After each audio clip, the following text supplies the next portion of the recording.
Welcome all students. आपण मागील व्हिडिओमध्ये लेसन फर्स्ट आणि लेसन सेकंड यावरील एक्झरसाइज कंप्लीट केलेली आहे. ज्या विद्यार्थ्यांनी तो व्हिडिओ बघितलेला नसेल त्यांनी डिस्क्रिप्शन बॉक्समध्ये लिंक दिलेली आहे, त्यावर क्लिक करून तुम्ही ती एक्झरसाइज क्लिअर करू शकतात.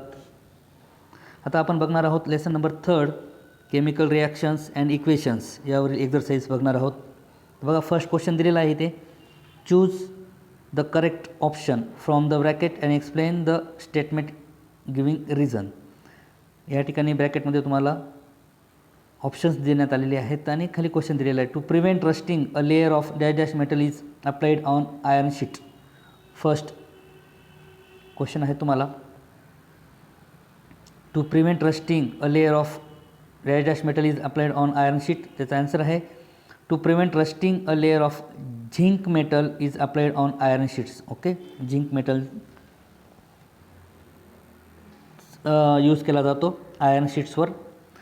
Zinc is more reactive than iron. It will undergo corrosion instead of iron. Zinc prevents rusting of iron. Okay, या कारणामुळे झिंक यूज केला जातो. सेकंड आहे the conversion of ferrous sulphate to ferric sulphate is dash dash reaction. Ferrous सल्फेटपासून ferric sulphate आपण मिळवतो, तर या कोणत्या टाईपमध्ये येते, तर to conversion of ferrous sulphate to ferric sulphate is an oxidation reaction. Okay, when ferrous sulphate is converted into ferric sulphate here Fe2+ is changed into 2Fe3+, which means loss of electrons, oxidation takes place. Third आहे when electric current is passed through acidulated water dash dash of water takes place. त्याचा option आहे, त्याचा answer आहे when electric current is passed through acidulated water electrolysis of water takes place, because when electric current is passed through acidulated water will be decomposed into oxygen and hydrogen. Positive ions H+ will move to the cathode while negative ions OH- will move to the anode. This is called electrolysis of water.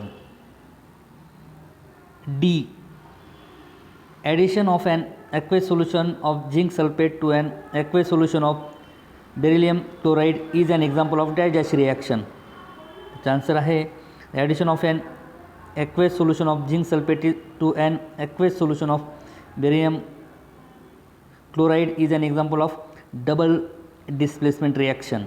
On addition of an aqueous solution of zinc sulfate to an aqueous solution of barium chloride, double decomposition reaction takes place and a white precipitate of barium sulfate will be formed. Question 2. Write answers to the following. First question आहे what is the reaction called when oxidation and reduction takes place simultaneously. Explain with one example. Okay, oxidation and reduction एकाच वेळेस जर घडत असेल तर त्या रिॲक्शनला काय म्हणतो आपण, तर त्याचा आन्सर आहे when oxidation and reduction reaction occurs simultaneously means the reductant is oxidised by the oxidant and the oxidant is reduced by the reactant. This reaction is called redox reaction. Okay, RE म्हणजे रिडक्शनचा, okay, RED म्हणजेच reduction आणि OX म्हणजेच oxidation. दोन्ही simultaneously घडत असेल तर आपण त्यांना म्हणणार redox reaction. Redox reaction is equal to reduction plus oxidation. Example, when hydrogen gas is pass over black copper oxide reddish colour layer of copper is form. Copper oxide plus H2 gives copper plus H2O. In this reaction and oxygen atom goes away from copper oxide, which means that reduction of copper oxide takes place, whereas hydrogen molecule take up oxygen atom and water H2O is formed, meaning oxidation of hydrogen takes place. Thus oxidation and reduction reaction occurs simultaneously, so it is a redox reaction. Next question आहे how can the rate of chemical reaction namely decomposition of hydrogen peroxide is increase. Okay, hydrogen peroxide याची जी decomposition reaction आहे ही कशा पद्धतीने increase केली जाते. Okay, तर decomposition of hydrogen peroxide H2O2 into water and oxygen takes place slowly at room temperature. Okay, याचं जे डिकम्पोजिशन आहे रूम टेम्परेचरला त्याचा स्पीड स्लो असतो, परंतु if we use MnO2 manganese dioxide powder as a catalyst, H2O2 decompose rapidly. Okay, तर जे temperature असेल किंवा रिॲक्टंटची साईज असेल यावर कॉन्सन्ट्रेशन यावर आपण स्पीड अवलंबून असतो. तर या ठिकाणी कॅटलिस्ट यावरही स्पीड अवलंबून असतो. मॅग्नीज डायऑक्साईड यूज केल्याने स्पीड रिॲक्शनचा स्पीड इन्क्रीज होतो आणि डिकम्पोजिशन फास्ट होतं, म्हणून इथे MnO2चा वापर केला जातो. नेक्स्ट क्वेश्चन आहे C, explain the term reactant and product giving examples. Okay, reactant and product दोघांचा यूज करायचा आपल्याला, दोघंचं मिनिंग एक्सप्लेन करायचं आपल्याला. Okay, with example, the substance taking part in chemical reaction are called reactants, whereas the substances form as the result of a chemical reaction by formation of new bonds are called products. For example, formation of carbon dioxide gas by combustion of coal in air is chemical reaction. In this reaction, coal and oxygen are the reactants while carbon dioxide is the product. Okay, ज्यावेळेस आपण chemical equation लिखतो त्या बाजूला left साईडला जे असेल ते रिॲक्टंट्स असतात, right साईडला जे असतात ते प्रॉडक्ट असतात. या ठिकाणी कार्बन प्लस ऑक्सिजन हे दोघेही रिॲक्टंट्स आहेत, त्याच्यापासून आपल्याला CO2 हा एक प्रॉडक्ट मिळालेला आहे. ओके, नेक्स्ट क्वेश्चन आहे, explain the type of reaction with reference to oxygen and hydrogen. Okay, तर या ठिकाणी टाईप्स ऑफ रिॲक्शन तुम्हाला एक्सप्लेन करायला लावलेले आहेत आणि ऑक्सिजन आणि हायड्रोजनचा यूज करून, कारण आपल्याला माहिती टाईप्स ऑफ रिॲक्शन ही total nature and number of reactants and products याच्यावरून 4 आहेत. ओके, जसं composition, decomposition, displacement and double displacement. तसंच हीटच्या बेसवर 2 आहेत, एक्झोथर्मिक आणि एंडोथर्मिक. तसंच ऑक्सिजन आणि हायड्रोजन याच्यावरून 3 आहेत, रिडक्शन, ऑक्सिडेशन आणि दोघांचं कॉम्बिनेशन म्हणजेच रेडॉक्स. ओके, तर बिग क्वेश्चन जर असेल तर तुम्ही काय करायचं आहे, तर अशा पद्धतीने चार्ट तयार करायचा आहे आणि ह्या चार्टने तुम्हाला लक्षात राहील, तुम्हाला जास्त पाठांतराची आवश्यकता पडणार नाही, लक्षात ठेवण्याची आवश्यकता पडणार नाही. म्हणून कोणतंही ज्यावेळेस तुम्हाला क्वेश्चन येईल बिग क्वेश्चन्स, तर त्यावेळेस तुम्ही चार्टने तयार करून ठेवायचं आहे. तुमच्या वैयक्तिक नोट्स, स्वतःचे वैयक्तिक नोट्स योग्य पद्धतीने मॅनेज करून एक्सप्लेन करायचे आहे. Types of reaction with reference with oxygen and hydrogen, oxidation, reduction आणि रेडॉक्स असे 3 आहेत. ऑक्सिडेशन म्हणजेच reaction in which reactant combines with oxygen or loss hydrogen. Oxidation केव्हा म्हणणार आपण, जेव्हा ऑक्सिजनबरोबर रिॲक्शन करू तेव्हा किंवा हायड्रोजन लॉस होईल तेव्हा, दोघंपैकी काहीही घडलं तरी आपण त्याला म्हणणार ऑक्सिडेशन. एक्झाम्पल दिलेलं आहे, manganese plus O2 gives manganese oxide. Okay, त्यानंतर रिडक्शन. रिडक्शन म्हणजे काय, reduction in which reactant combines with hydrogen or losses oxygen. Reduction म्हणजेच ऑक्सिजन हायड्रोजनबरोबर रिॲक्शन किंवा ऑक्सिजन बाहेर पडेल, लॉसेस द ऑक्सिजन. दोघांपैकी काहीही घडलं तरी आपण त्याला रिडक्शन म्हणणार. इथे दिलेलं copper oxide plus H2 gives copper plus H2O. Redox, reaction which oxidation and reduction occur simultaneously. Oxidation पण घडेल आणि रिडक्शन पण घडेल एकाच वेळेस, तर त्या रिॲक्शन्सला आपण म्हणणार रेडॉक्स. रेडॉक्स रिॲक्शन म्हणजेच रिडक्शन प्लस ऑक्सिडेशन. एक्झाम्पल दिलेले 2H2S plus SO2 gives 3S plus 2H2O. Second example दिलेलं आहे, MnO2 plus 4HCl gives MnCl2 plus 2H2O plus Cl2. Next question आहे, explain the similarity and difference in 2 events, namely adding NaOH to water and adding CaO to water. NaOH sodium hydroxide ज्यावेळेस आपण वॉटरमध्ये add करू तेव्हा, आणि calcium oxide ज्यावेळेस आपण वॉटरमध्ये add करू तेव्हा.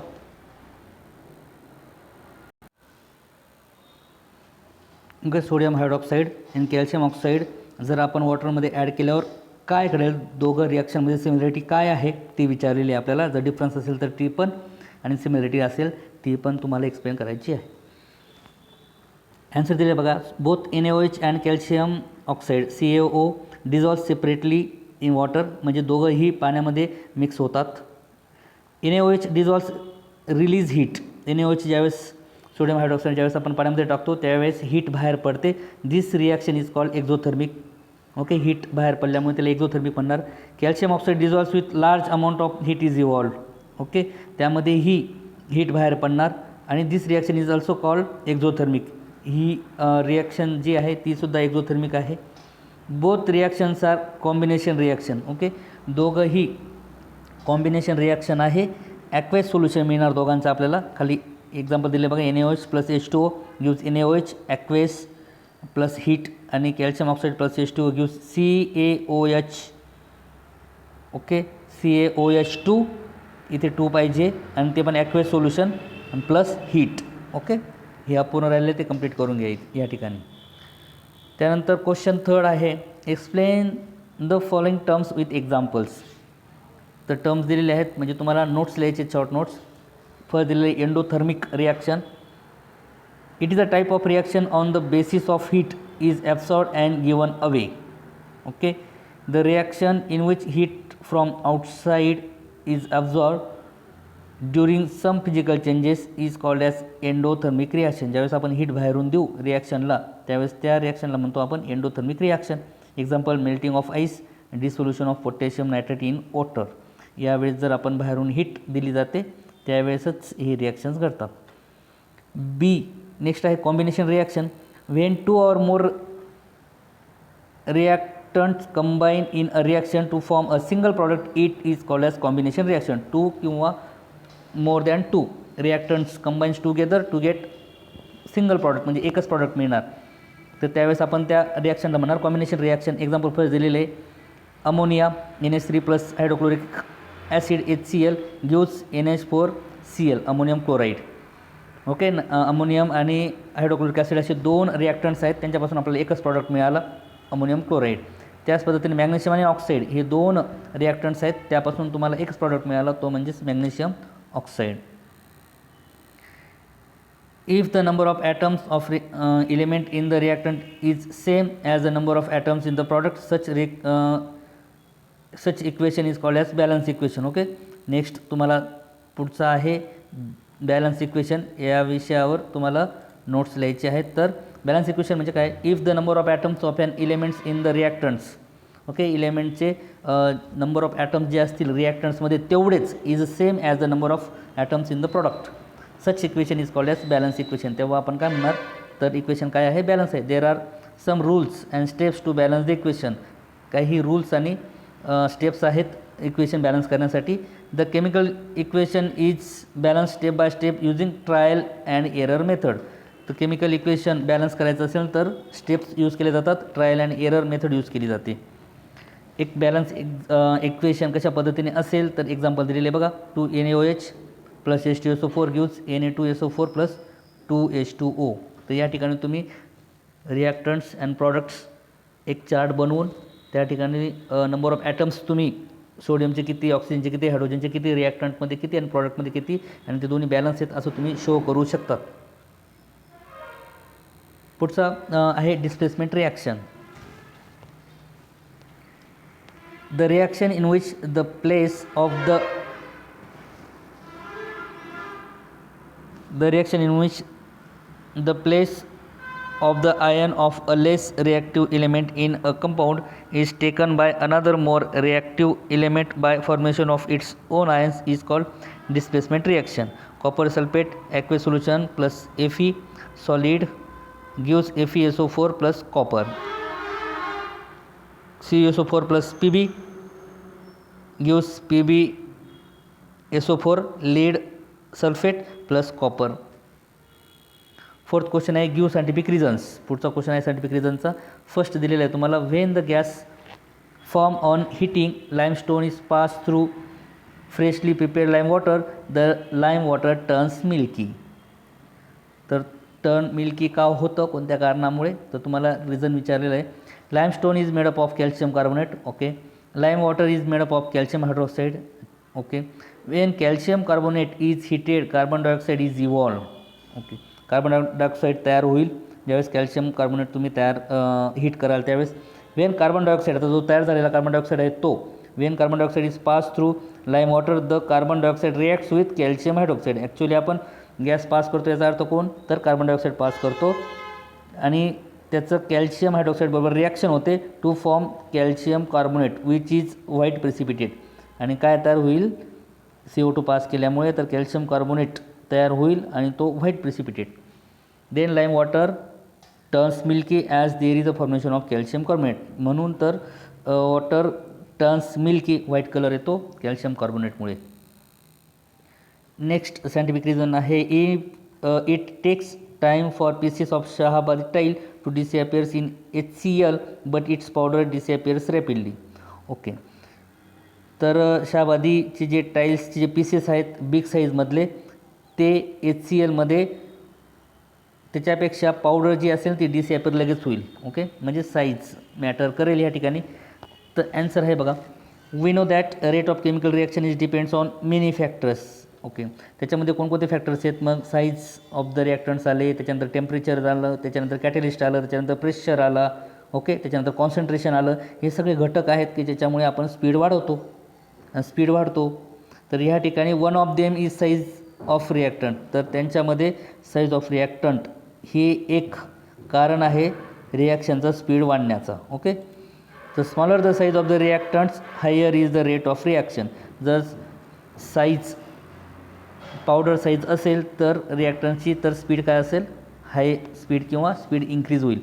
So this is the reason due to which small size means powder of Shahabad is disappear rapidly in hydrochloric acid than the pieces of Shahabadi time. एवढे एक कारण आहे की त्यामुळे स्पीड वाढतो. नेक्स्ट आहे, while preparing dilute sulphuric acid from concentrated sulphuric acid in the laboratory the concentrated sulphuric acid is added slowly to water with constant stirring. ज्यावेळेस तुम्ही कॉन्सन्ट्रेटेड सल्फ्युरिक ॲसिडपासून तुम्हाला डायल्यूट मिळवायचा असेल, त्याचं कॉन्सन्ट्रेशन कमी करायचं असेल, तर त्यावेळेस तुम्हाला त्याच्यामध्ये पाणी मिक्स करावं लागेल. मग पाणी कशा पद्धतीने मिक्स करणार तुम्ही? तर मग कॉन्सन्ट्रेटेड सल्फ्युरिक ॲसिडमध्ये तुम्ही पाणी टाकणार की पाण्यामध्ये सल्फ्युरिक ॲसिड टाकणार, आणि टाकाल तर कशा पद्धतीने टाकाल? तर याचे एक्झाम्पल ॲन्सर दिलेलं आहे. In the process of dilution of concentration sulphuric acid with water. जर डायल्यूट करायचं असेल sulphuric acid, very large amount of heat is liberated. Okay, त्या ठिकाणी कारण सल्फ्युरिक ॲसिड हा स्ट्रॉंग ॲसिड आहे. Okay, sulphuric acid is a strong acid. तुम्ही असं त्या ठिकाणी लिहू शकता, sulphuric acid is strong acid. आणि त्याच्यामध्ये जर पाणी आपण त्याचं डायल्युशन करण्याचा प्रयत्न केला तर हीट खूप जास्त प्रमाणात हीट तयार होत असते. As a result water gets evaporated इन्स्टंटेनियसली.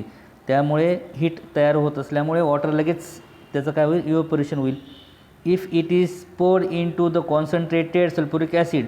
जर आपण कॉन्सन्ट्रेटेड सल्फ्युरिक ॲसिडमध्ये जर पाणी टाकण्याचा प्रयत्न केला, which may cause an accident. Evaporation, high heat तयार होऊ शकते.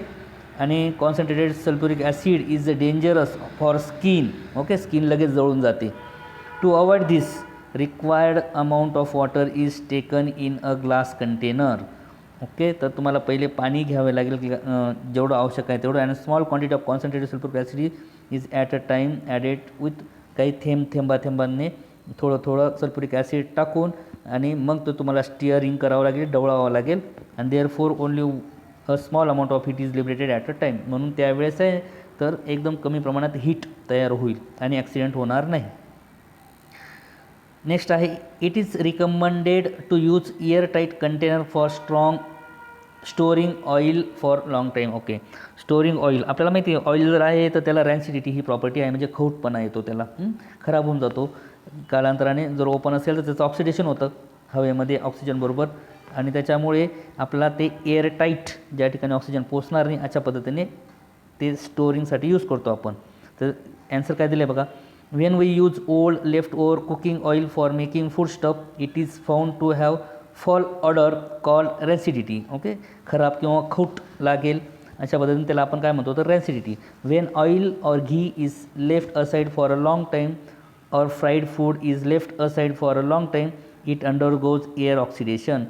जर ऑइल असेल, घी असेल किंवा असा एखादा पदार्थ, तळलेला पदार्थ असेल, फ्राईड फूड, आणि तो जर आपण असा ओपनमध्ये काही दिवसासाठी ठेवून दिलेला आहे तर त्याचं ऑक्सिडेशन घडेल अँड बिकम्स रॅन्सिड. त्याच्याने तो काय होईल तर खराब होईल. To prevent oil become rancid it is recommended to use air tight container for storing oil for long time. तर ते लॉस व्हायला नको, रॅन्सिड व्हायला नको, या कारणासाठी आपण काय करतो तर एअर टाईट कंटेनर यूज करत असतो.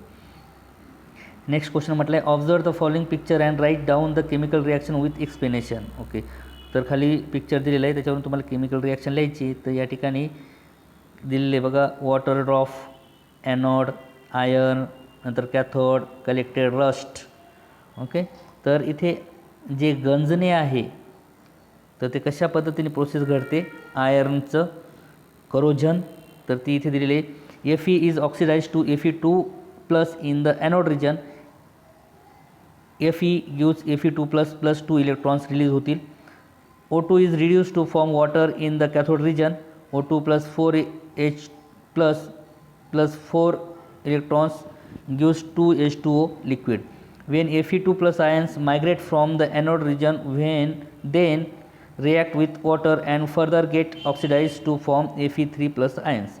A reddish color hydrated oxide is formed from Fe3+ ion. It is called rust. It collects on the surface. 2Fe3+ plus 4H2O gives Fe2O3